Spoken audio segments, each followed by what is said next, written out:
Babona bakhona emakhaya okhuluma ko MTHANDAZI Dlamini MTHANDAZI wenu usepiketifi eMpumalanga senza ngesithunywa nangamanzi ngiyabingelela Swaziland, Zimbabwe, Mozambique, UK, Botswana, America, South Africa.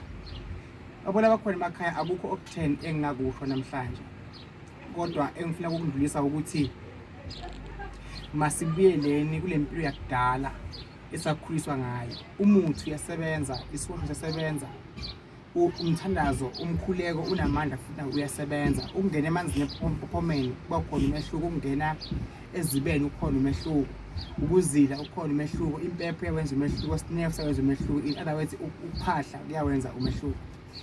Babona bakhona emakhaya inkozi kuyo ngikhoza ekupheni chicken zayona.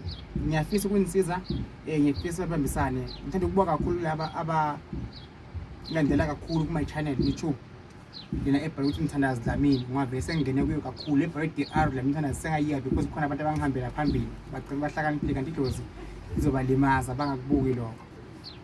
Lapha ngiphethe izinto zomsamo, ngihlala ngesibuko mina, ngiphethe nesinefu sekuphahla. Bengiceda clean nje manje ngoba ngisephinde ngiyaclean ngifahlele kukuhle uyazi noma ngikhipha into zami la umuntu namakhotha akhululeka, noma uphalaza akhululeka, noma ufutha akhululeka. Masiyeke lokusaba abantu. Muye umuntu efasinisabe emhlabeni uNkulunkulu kuphela. Mina ngisabe muntu. Manje ngithi khona into engihlumeza kakhulu ngaya enyangeni. Ngiye kumthandazi, ngiye kwaShembe, ngiye kuphi kuphi. Ngifisa ukuthi uNkulunkulu angahambela kimi nakini obukela bakhona emakhaya. Aphise imndeni yenu nenihlukumezekayo emoyeni. Lokungani-phathi kahle ngathi ngabe sekuyakhosha ukungani-phathi kahle. Nivikeleke engozini zeimoto njengamanje. Ngibona khona ekhaya ungangimema enkozweni yakho la ukhuleka khona, ngizokhuleka nawe njengomthandazi.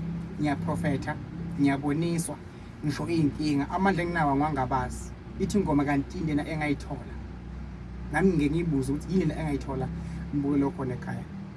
Ngithanda kakhulu bathandazi babami naleni khona emakhaya, thandazi inyanga ini ngithanda kakhulu uNkulunkulu anganibusisa abe kunye nani.